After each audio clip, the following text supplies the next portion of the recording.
Hey guys, welcome back to the channel. We're about to make some beef stew.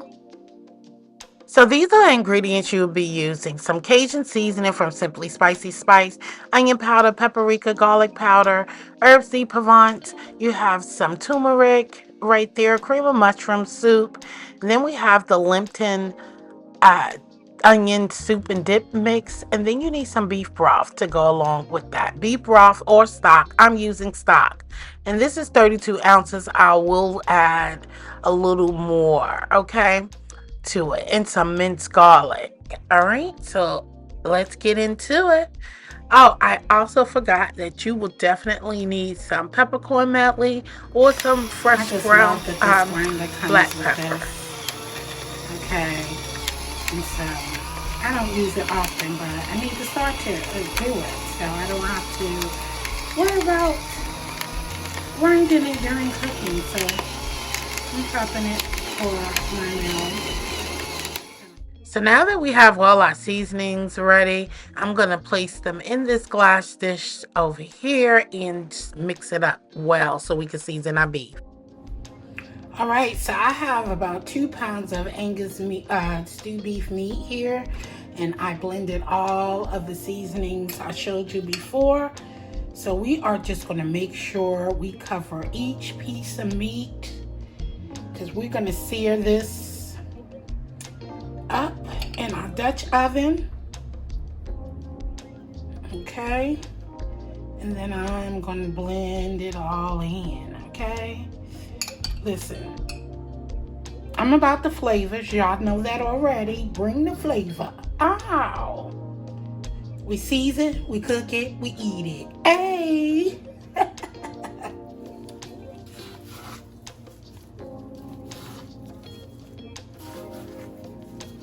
Every piece of meat we want covered, okay?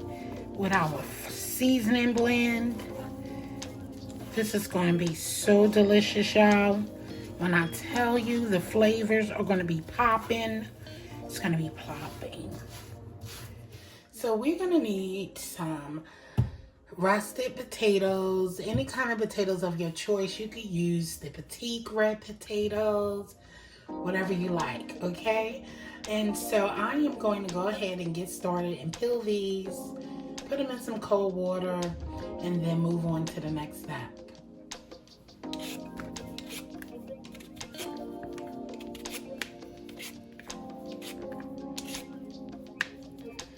Seems like I've been doing a lot of peeling lately, huh? But this is the season. When you get you some comfort food and potatoes, oh, what is more comforting than potatoes? And you know I've been cutting back on starches, so this is going to be a great treat for me because I've been using parsnips, and I started to make that, use that inside my stewed beef instead of the potatoes, but my daughter don't like the parsnips, so I'm gonna go ahead and get down with it with this. All right, I'm gonna peel the rest of these, and I'll be right back.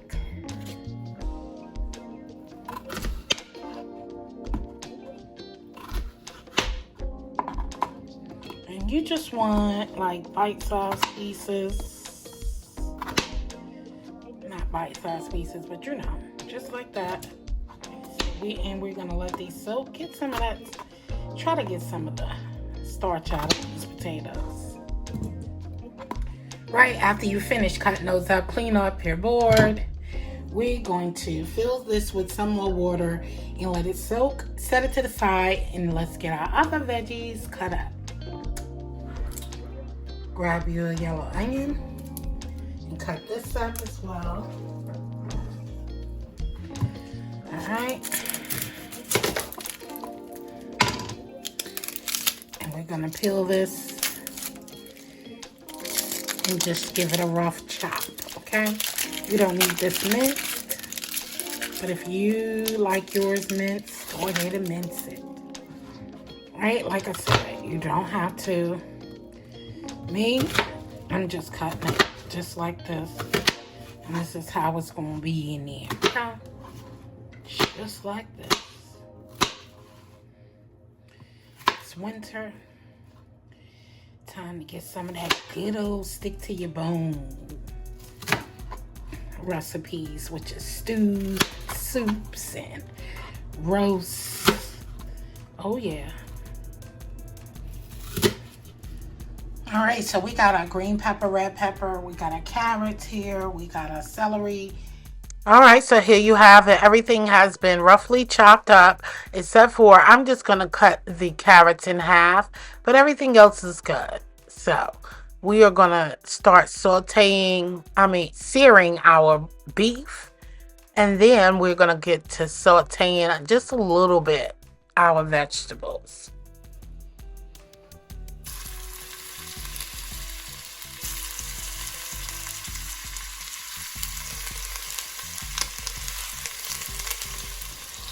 Listen, this Dutch oven gets hot, so cook about 2 minutes to 3 minutes each side until we get a nice sear just like that. And then remove and put on a plate.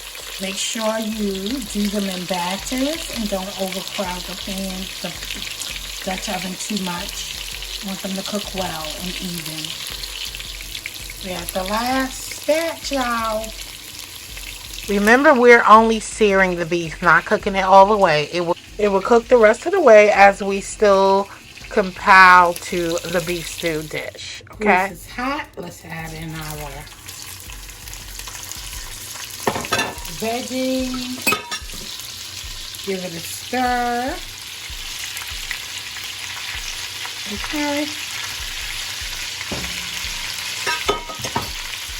And then we're going to add in the rest of our mix. The garlic is always last. Remember that, y'all. So go ahead and get that cooked down. And all that goodness at the bottom of the pan is going to come right on in and blend and get married together with the rest of the dish. Add in our little peppers. Let it cook for a little bit, because just before we put our flour in here, we're going to add our garlic.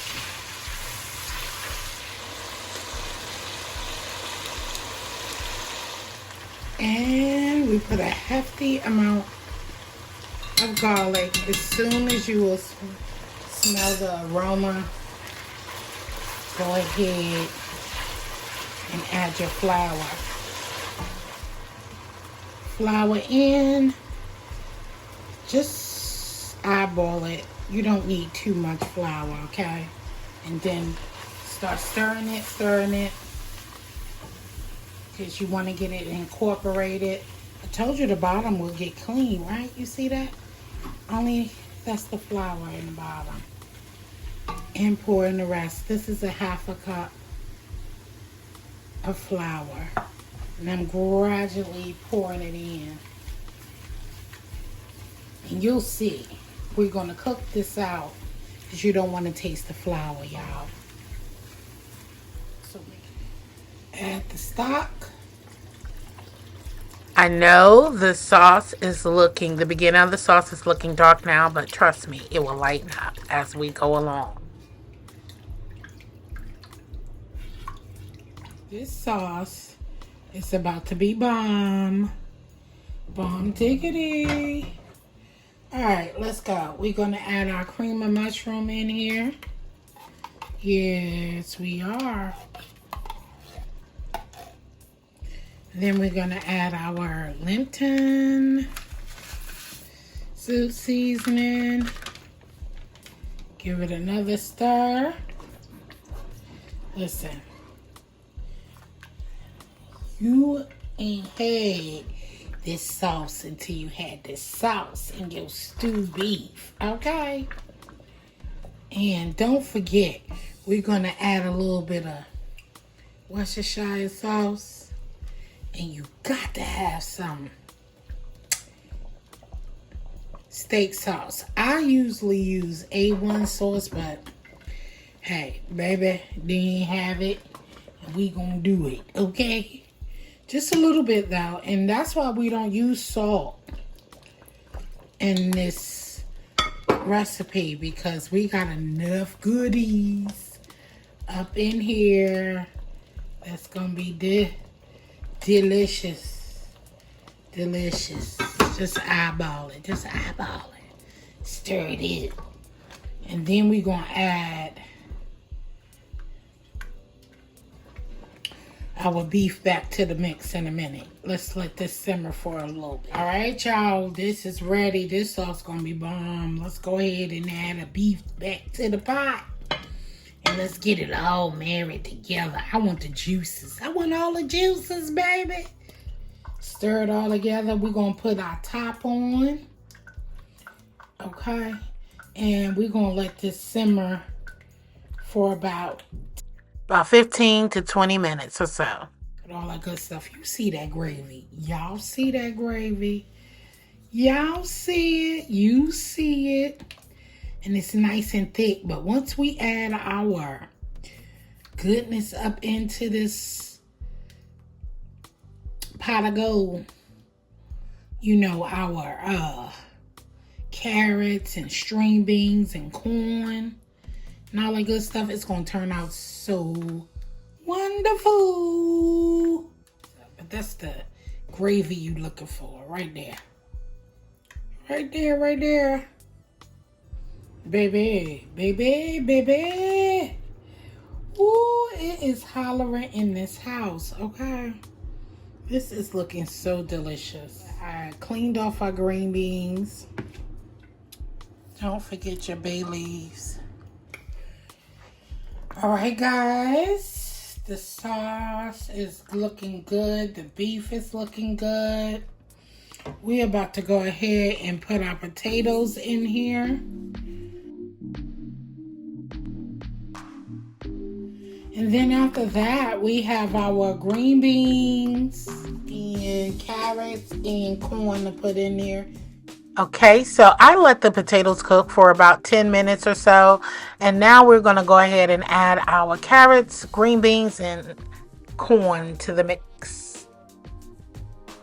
Cover your Dutch oven and please, please, please remember to keep checking and stirring because your gravy will start sticking to the bottom of the pot. And we don't want any burntness in here, okay?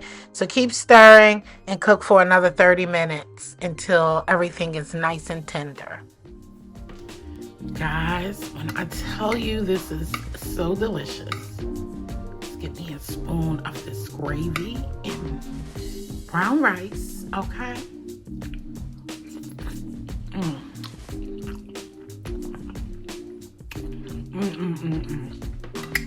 I know the gravy is the best part for me, but then you have that tender beef, corn, green beans, carrots.